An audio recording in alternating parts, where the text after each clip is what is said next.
Our next guest is someone who came a long way to be here at the conference. Laurie Gaylor is the co-president of the Freedom from Religion Foundation. She has written many books, including about the women in Church and the view of women in the Bible. Laurie Gaylor hat viele Bücher geschrieben, unter anderem über das Frauenbild in der Bibel. Und ich bin sehr froh, dass sie heute hier ist, um ihre Foundation vorzustellen, ihre Organisation. Please welcome Laurie Gaylor.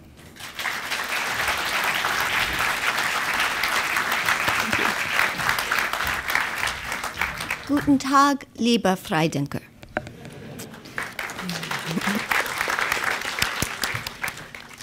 We never start a convention at the Freedom from Religion Foundation without playing a certain anthem.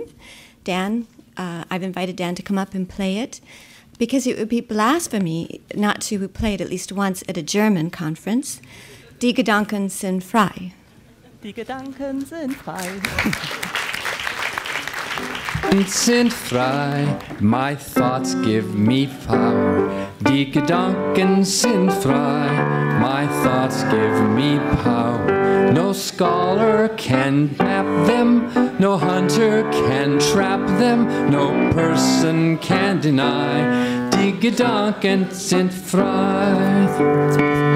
I think as I please, and this gives me pleasure. My conscience decrees, this right I must treasure. My thoughts will not cater to pope or dictator.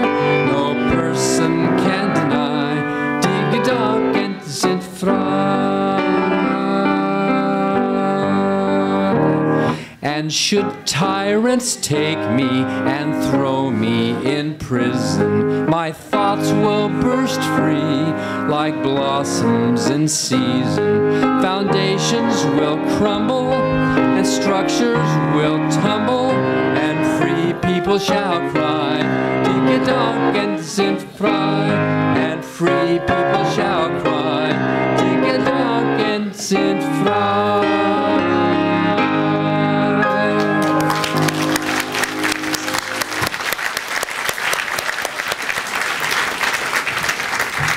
That's a historic anthem dating to the peasant revolts, and it was sung during the resistance in the United States by folk singers like Pete Seeger, and it's a celebration or a testament to the freedom of conscience.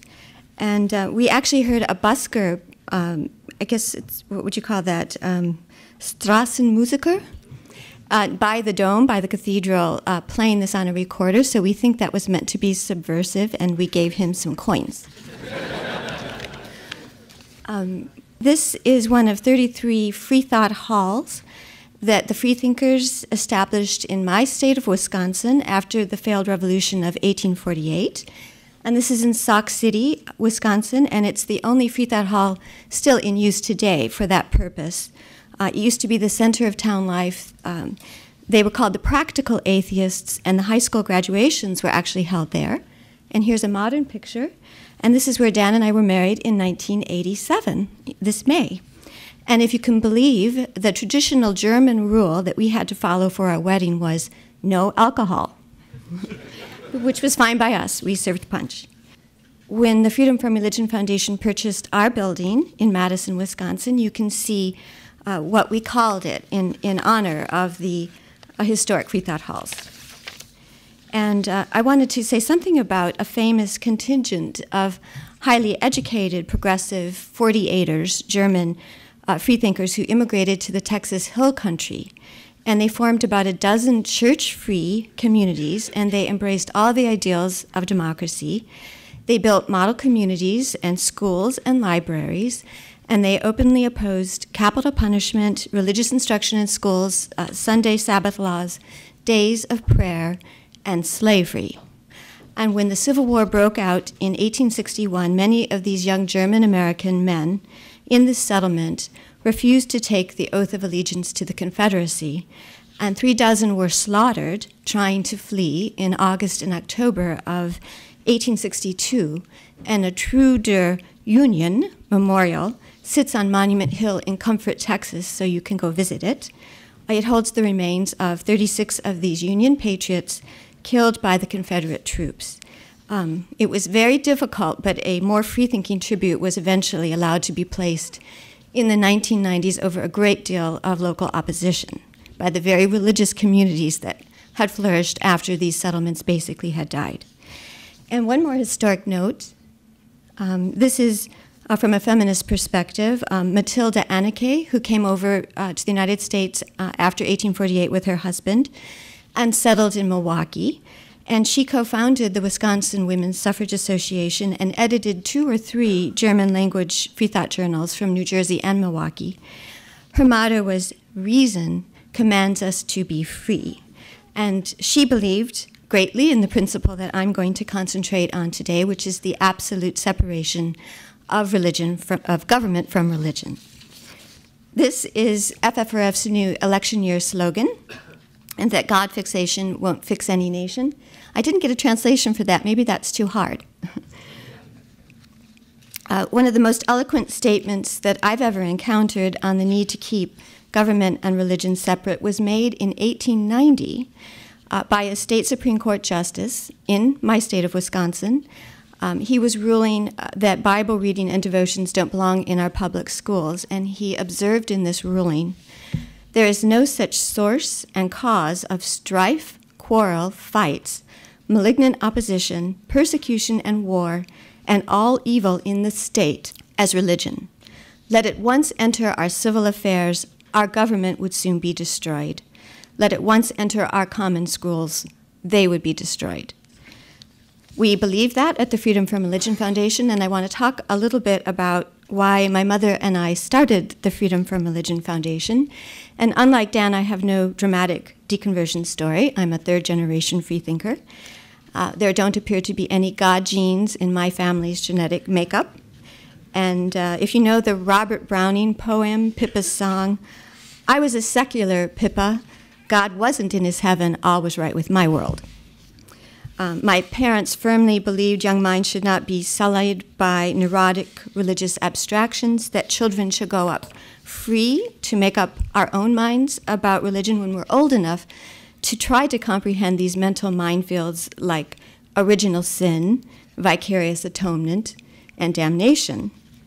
My friend Ruth Green, who wrote the book The Born-Again Skeptic's Guide to the Bible, put it this way: if the concept of a father who plots to have his son put to death is presented to children as beautiful and as worthy of society's admiration, what types of human behavior can be presented to them as reprehensible?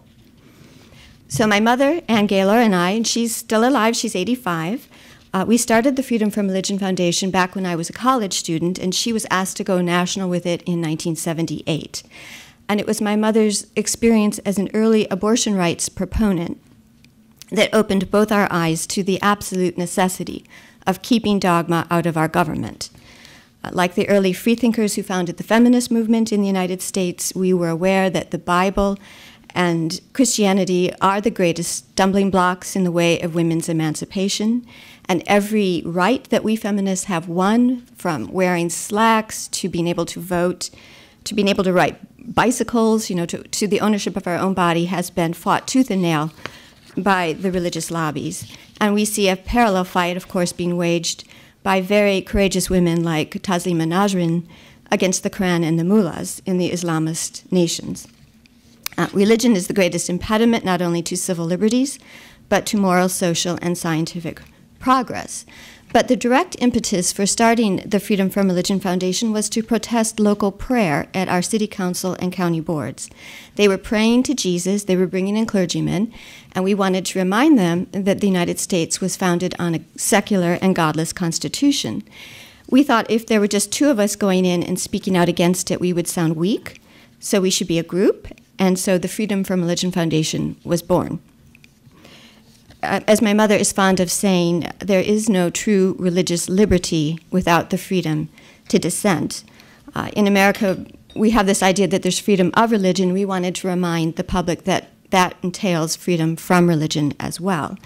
And not only do we have a godless constitution whose only references to religion in it are exclusionary, such as that there should be no religious test for public office, but we were first among nations to separate religion from government, not to claim that there was a pipeline from a divinity to us, to grant sovereignty not to a God but to we the people, and to adopt the protections of the First Amendment, which largely create a wall of separation between church and state, as Thomas Jefferson put it.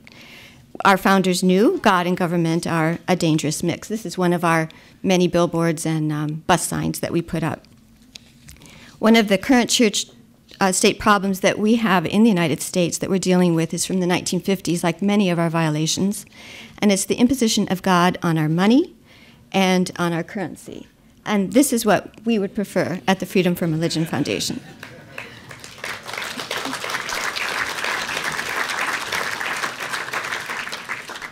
FFRF has grown from the original 2 members to 18,000 members today, and we work to educate about non-theism, and we work as a state church watchdog. I don't know the German word for that, watchdog.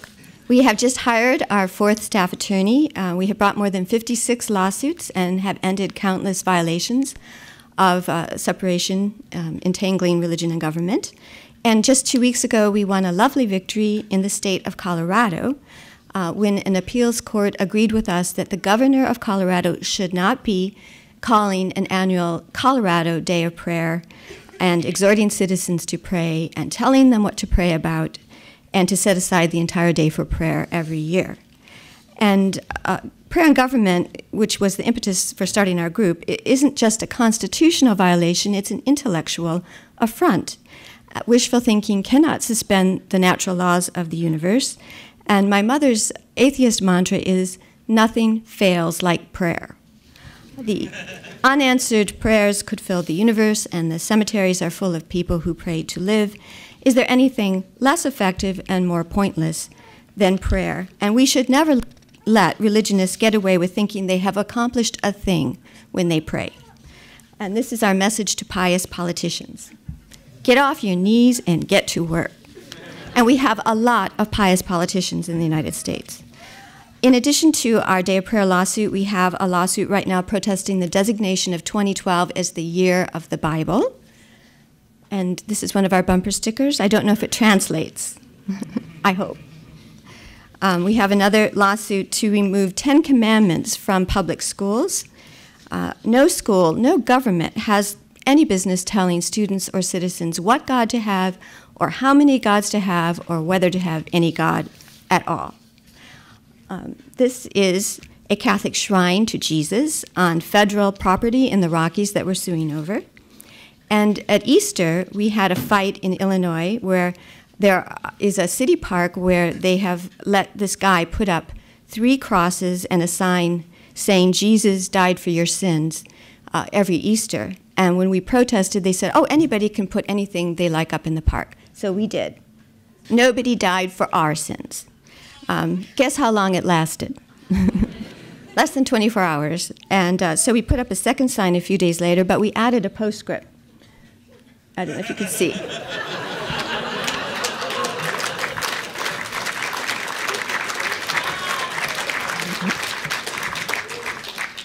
Now, the good news in the United States is that secular public education is a long-protected tradition, and a series of Supreme Court cases starting in the 20th century at the Supreme Court level, but actually in state courts in the 19th century, prohibit school prayer, graduation prayer, votes for students to pray, so-called student-initiated prayer over the intercom, at sporting events and so on. But it's a daily battle to enforce these court decisions and to protect the rights of conscience of a captive audience of school children.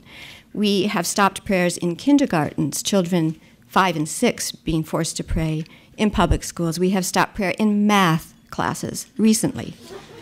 And naturally, there can be no crosses or crucifixes up in public supported schools. What we at the Freedom from Religion Foundation call Christian torture symbols, as Ruth Green puts it. But although public schools may not teach creationism in the classroom, many schools simply avoid the whole subject for fear of offending the fundamentalists. And this has led to the very shameful statistic that more than half of all Americans reject evolution. And a superpower that looks to the supernatural, that engages in primitive thinking instead of critical thinking, is a threat, and it probably won't stay a superpower. So although the law in religion in schools is firm, this year we had a terrible situation. A 16-year-old teenager in Rhode Island suing properly to remove an unconstitutional prayer banner from her high school auditorium became persona non grata. The entire state arrayed against her, and I think you know who I'm talking about, Jessica Alquist. Yes, a round of applause for Jessica. And she's pictured with Ellery Shemp, and he's one of our Supreme Court champions of the First Amendment, who won a 1963 Supreme Court decision against Bible reading and devotions in the public schools. And all of them came out in support of Jessica, but you've heard about the death threats, the rape threats, threats against her younger siblings, that she's had to go to school in some cases with police escort. Her state representative publicly called her an evil little thing. Somebody's got a T-shirt. Is that who's? Tanya, wearing that, and that's what that means. At FFRF, we wanted to send Jessica flowers when she won her federal court decision. We couldn't even find a Rhode Island florist willing to do it, which is a violation of the Civil Rights Act, and we're pursuing that. And we attribute this unprecedented bigotry to Rhode Island's very conservative Roman Catholic population. I was talking with a woman at this conference about, she asked me which was a greater problem, the Catholics or the fundamentalists, the fundies as we call them. And I surprised her by saying, no hands down, the Catholic Church. Although there are more Protestants in the United States, they're split up in so many different sects. And the Roman Catholics are a quarter of the population and very powerful. And so they're the single largest denomination. And you may be aware that our 9-member Supreme Court has 6 Catholics, and 5 of them voting as an ultra-conservative bloc. Currently, the Catholic Church is holding U.S. healthcare reform, the Obama Affordable Health Care Act, hostage over the issue of his contraceptive mandate. And I don't know if you followed that, but he is requiring that any woman who works is entitled to insurance that makes contraception free, prescription contraception and her doctor's appointments free. This is a huge reform. We've never had this in the United States. And he specifically exempted the churches, but he said church hospitals, which get huge infusions of public money, schools that also do that, they have to abide by this, but they don't have to pay for it. Private insurers will pay for it. This was his compromise. And the Catholic Church wants to take him down on this. Last week, 43 Roman Catholic institutions, including a bunch of dioceses around the nation and Notre Dame University, filed suit to stop Obama's contraceptive mandate. And they are vowing to spend multi-millions in June to defeat the mandate. So we are fighting back. This is an ad that ran in the New York Times, actually in March. They censored us. The headline was, "It's time to quit the Catholic Church." They made us soften it. But a harder ad has run in the Washington Post. We're running another ad like this next week in USA Today, and it's addressed to liberal and nominal Catholics, and it asks them, do you choose reproductive freedom or the Dark Ages? Do you choose women's rights or bishops' wrongs? And no president should have to genuflect before the U.S. Conference of Catholic Bishops, and the rights of female employees to contraception should not be imperiled because of that church's pernicious doctrine that contraception is a sin. So we urge them to choose humanity over dogma and tell them that life begins at excommunication. And then we ask them, this is Dan's line, please exit en masse.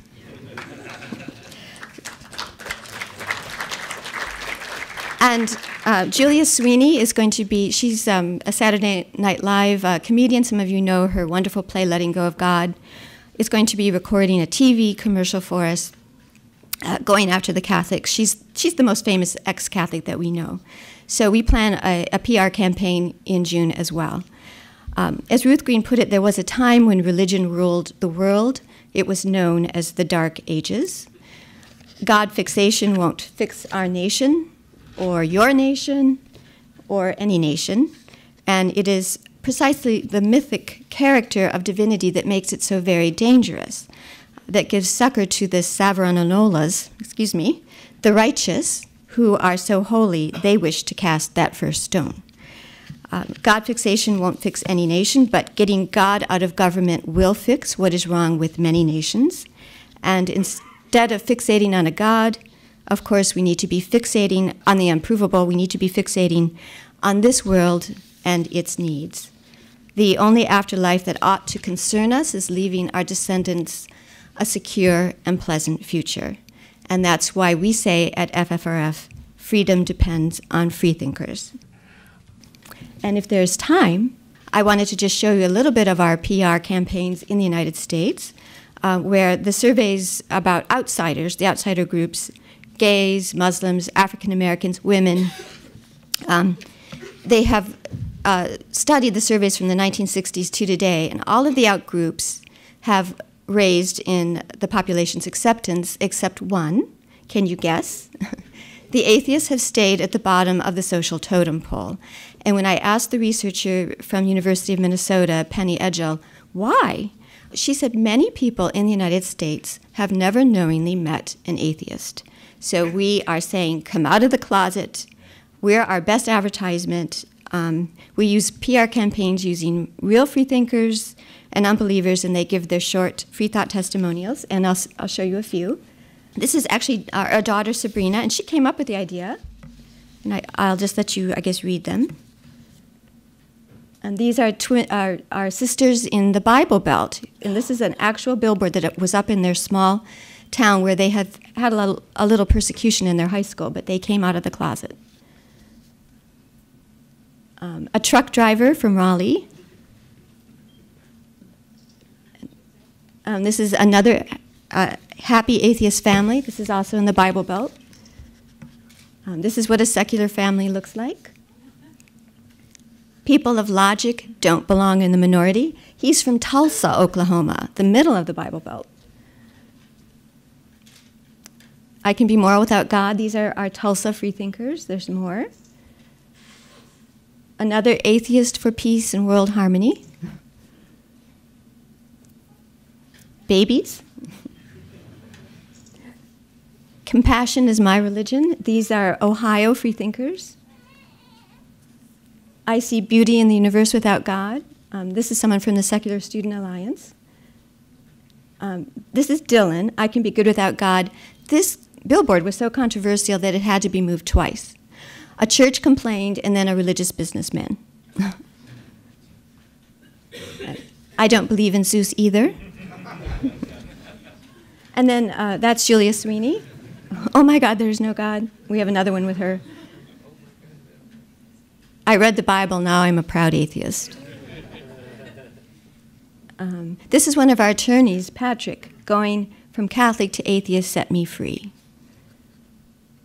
Oh, there I am. You've seen me. Religion is the problem, reason is the solution.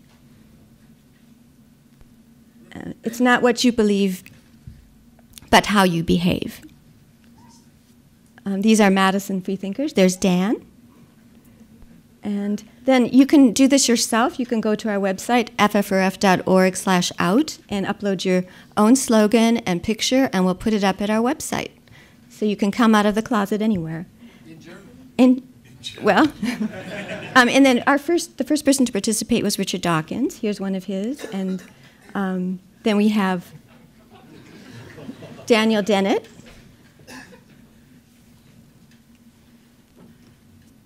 Here's to the end of lip service with about God. Steven Pinker. Morality comes from reason, not dogma. Pete Singer.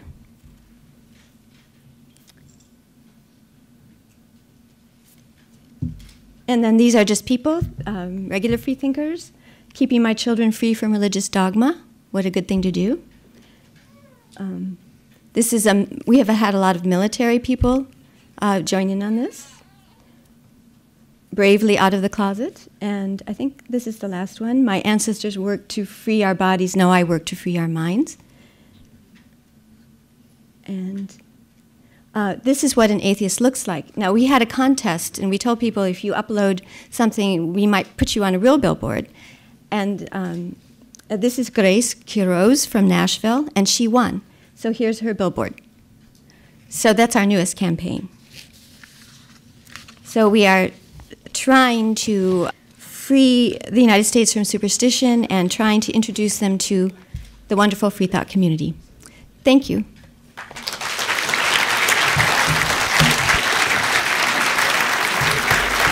Thank you very much, anyone, for giving us this talk and showing us such important and surprising facts. For me, it was surprising to hear about the Catholics to be the most dangerous religion in the US, and I also thought it were the evangelicals. It's neck and neck. And also, thank you for showing us how important humor is in defending something like you do, because it's never good to have an attitude that's very humorless in talking about religion, I think. Also vielen Dank an Laurie Gaylor für ihre Präsentation und wir haben hier zahlreiche Interessenten, glaube ich. It's wonderful to see that the legal battles can actually be won in favor of separating church and state, but as the Rhode Island case shows, that might not be enough if all the people are against it. So until this showing the people that atheists are people too actually kicks in, do you have any suggestions how to survive that time for people who find themselves in that situation, that they point to a problem, they are shown to be right, but then they are ostracized by the society? Well, I've told Jessica, who needs high school? Get out.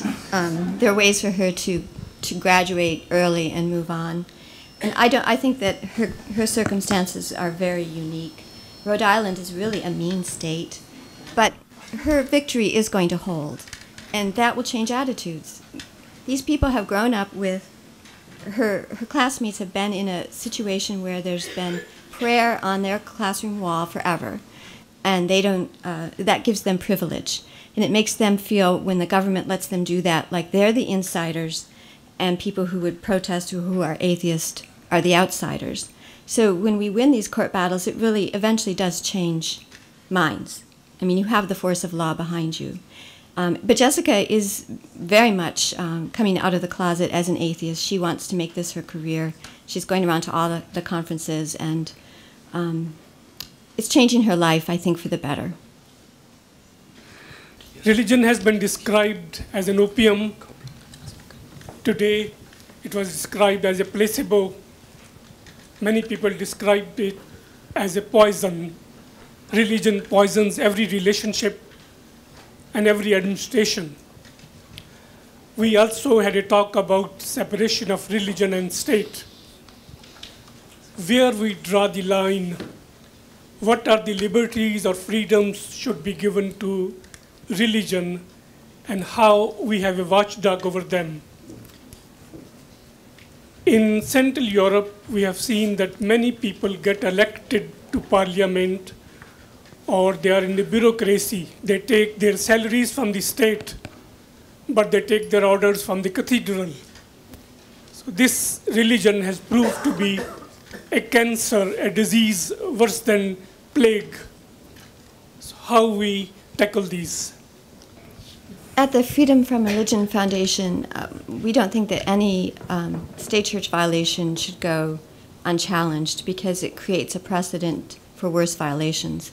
I mean, one of the symbolic violations from the 1950s that is among the worst is getting God on our currency and in the motto, because there's scarcely a state church violation that we've protested where someone hasn't pulled out a dollar bill and said, of course there's God in our government, it's even on our money. Persistence is the name of the game. And as far as drawing the line, the First Amendment is couched in absolute terms. Congress shall make no law respecting an establishment of religion. That has been incorporated to state citizens. That means the government should not have a religion. It should not take sides on the matter of religion. It should be neutral. And I think that's pretty clear. We need that wall. Annie, over to your left.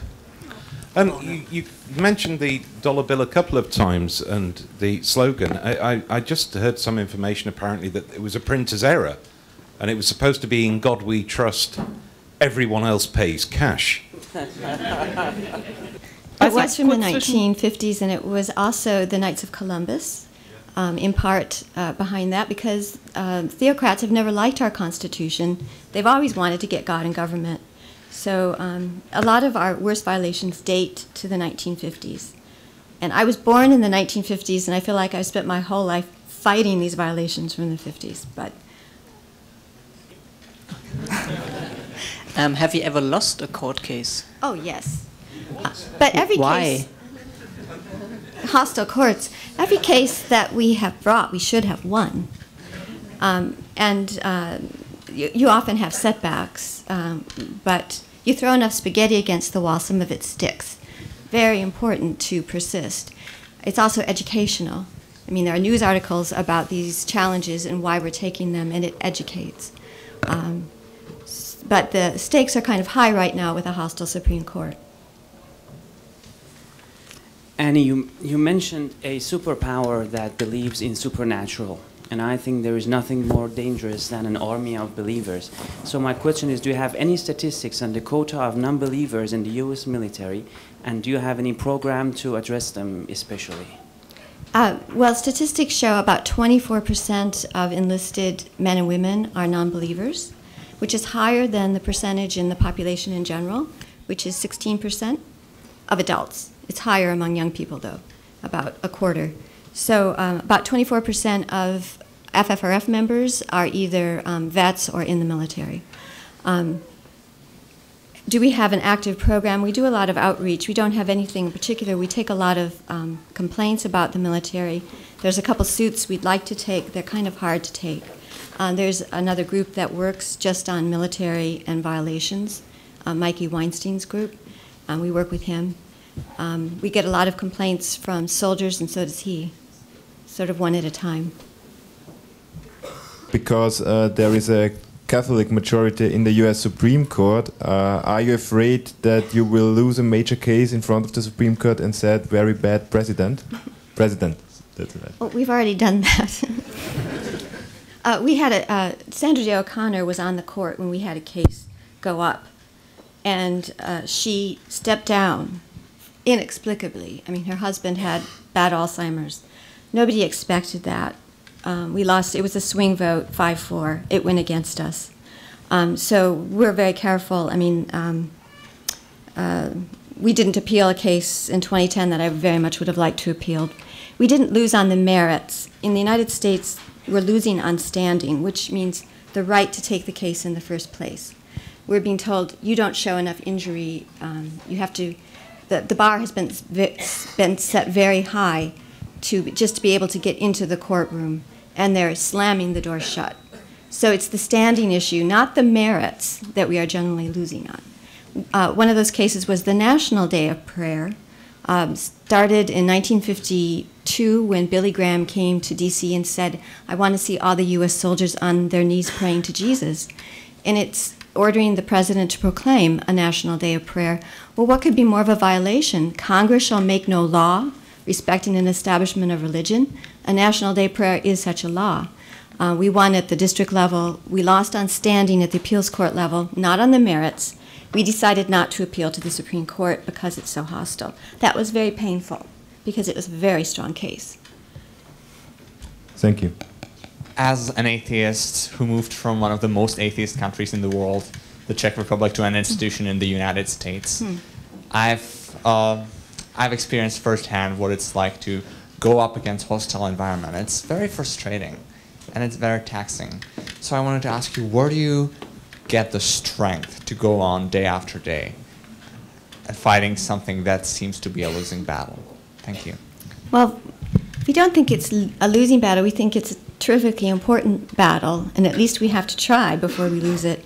And I think there's nothing more important than working for freedom from religion, working for the First Amendment, working to promote free thought. And actually, Dan and I think our job is blessed.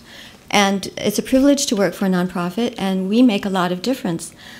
Just this week, when we were gone in Germany, our 4 staff attorneys challenged themselves to write 75 letters of complaint, official letters to public officials about state church violations. We've had 800 such complaints so far this year.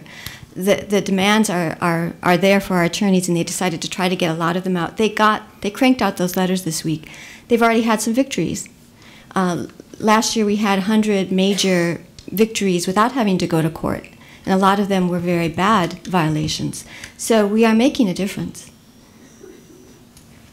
On the getting the "In God We Trust" off the dollar bill or the money, it depends how proactive you're willing to be. The real problem that I see that you face is a sort of barriers to entry type thing. If you want to go through the slow dribble of the courts, what would you think to a more proactive solution, like marketing lots of stamps, which you basically distribute to atheist groups throughout the country, with the intention that on one specific day they start printing, they cross out "In God We Trust" and put in "Reason We Trust" instead. And technically you're defacing the currency, but you are forcing the issue, right? You're essentially throwing down the gauntlet. Are you going to try and sue us over this? And to an extent, once the stamps have been distributed, it's after the horse is bolted.